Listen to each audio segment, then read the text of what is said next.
మన first recipe జీరా పుదీనా అన్నం.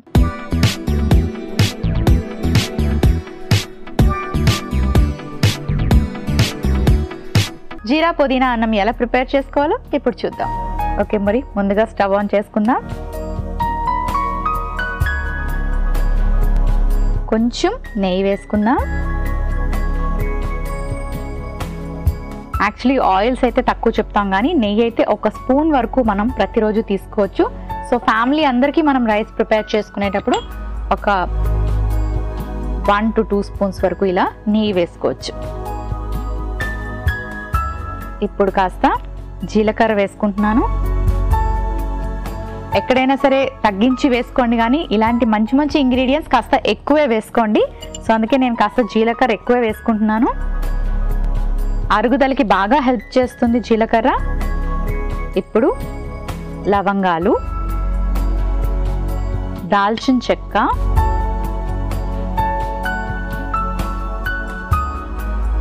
పచ్చిమిరపకాయలు,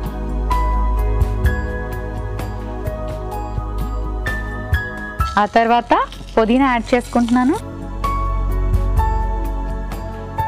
సో పుదీనా కొంచెం ఎక్కువ వేసుకోండి.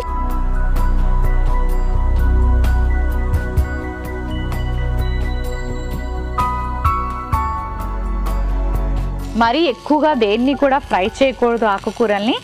చాలామంది ఎక్కువ ఆయిల్ వేసి అందులో పుదీనా వేసి బాగా డీప్ ఫ్రై చేస్తారు. అలా కాకుండా లైట్గా ఇలా సాటే చేసుకోండి. చూసారా, కొంచెం ఫ్రై చేసేసరికి మనకి పుదీనా దగ్గరికి అయిపోయింది. ఆ తర్వాత నేను కొత్తిమీర కూడా యాడ్ చేసుకుంటున్నాను. పుదీనాలో కూడా మనకి ఫైబర్ ఉంటుంది, అలాగే కొత్తిమీరలో కూడా మనకి వైటమిన్ సి, ఫైబర్ ఇవన్నీ ఉంటాయి. ఇప్పుడు చక్కగా ఉడికించిన రైస్ వేసుకోవచ్చు. ఒకవేళ మీరు రా రైస్ అంటే బియ్యంతో తయారు చేసుకునేటప్పుడు, అంటే ఇప్పుడు నేను ఉడికించిన అన్నం వేసుకున్నాను, బియ్యంతో తయారు చేసుకున్నట్టుగా అయితే పుదీనాని పేస్ట్ చేసి వేసుకోవచ్చు, లేదా ఇలా చేసుకోవడం బెటర్. ఎందుకంటే అలా చేసుకుంటే కనుక కుక్కర్లో పెట్టి పుదీనాని ఎక్కువసేపు మనం ఉడికించినట్టు అవుతుంది. అంతే ఎక్కువసేపు ఉడికిస్తే కూడా న్యూట్రిషనల్ వాల్యూస్ తగ్గిపోతాయి.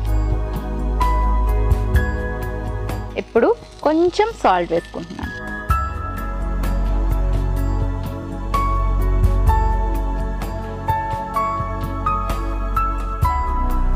ఇందులో మనం కారం కానీ మిరియాల పొడి కానీ అలాంటివి ఏమీ వేసుకోవట్లేదు కాబట్టి నేను పచ్చిమిరపకాయలు వేసుకున్నాను. మీరు ఎంత కారం తినగలరో చూసుకొని వేసుకోండి. అండ్ ఇప్పుడు ఆల్మోస్ట్ మనకి రెసిపీ రెడీ అయిపోయింది. ఒక సర్వింగ్ బౌల్ తెచ్చుకుంటాను. ఓకే, చాలామంది కారం కూడా చూసుకోకుండా, కొంతమంది ఏంటంటే కారంగా స్పైసీ ఫుడ్ తినడం అలవాటు ఉండి కూడా ఎక్కువ వేసుకుంటారు. ఈ ఎర్ర కారం పొడి ఏదైతే మనం ఎక్కువ వేసుకుంటామో దానివల్ల ఎసిడిటీ వచ్చే అవకాశం ఉంటుంది. అండ్ అలాగే కొంచెం ఇండైజెషన్, స్టమక్ పెయిన్ ఇలాంటివన్నీ కూడా వస్తూ ఉంటాయి. సో ఎర్రగా ఉండే ఆ కారం ఏదైతే వేసుకుంటారో కలర్ కోసం, అలాగే స్పైసీగా ఉండాలని ఎక్కువ వేసుకుంటారు కదా, అది కాస్త తగ్గించుకోండి. పచ్చిమిరపకాయలు కూడా లిమిటెడ్గా వేసుకోండి. మరీ చిన్న పీసెస్ కట్ చేసుకుంటే మనకి ఎక్కువ స్ప్రెడ్ అయ్యి ఎక్కువ కారం అయిపోతుంది. సో కాస్త పొడుగ్గా కట్ చేసుకోండి.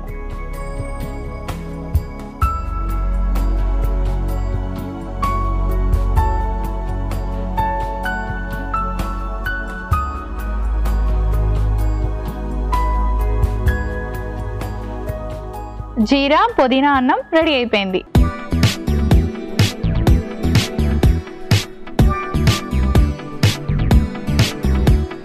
జీరా పుదీనా అన్నంకి కావలసిన పదార్థాలు: నెయ్యి 1 టీ స్పూన్, జీలకర్ర 2 టీ స్పూన్లు, లవంగాలు 3, దాల్చిన చెక్క 1, పచ్చిమిరపకాయలు 3, కొత్తిమీర కొంచెం, ఉప్పు తగినంత, ఉడికించిన అన్నం 1 కప్పు. జీరా పుదీనా అన్నం తయారు చేసుకునే విధానం: ముందుగా స్టవ్ ఆన్ చేసి పాన్ పెట్టుకొని నెయ్యి వేసుకొని జీలకర్ర, లవంగాలు, దాల్చిన చెక్క, పచ్చిమిరపకాయలు, పుదీనా, కొత్తిమీర, ఉడికించిన అన్నం, తగినంత ఉప్పు వేసి బాగా మిక్స్ చేసుకొని 2 నిమిషాల పాటు వేయించి ఒక సర్వింగ్ బౌల్ లోకి తీసి సర్వ్ చేసుకుంటే జీరా పుదీనా అన్నం రెడీ.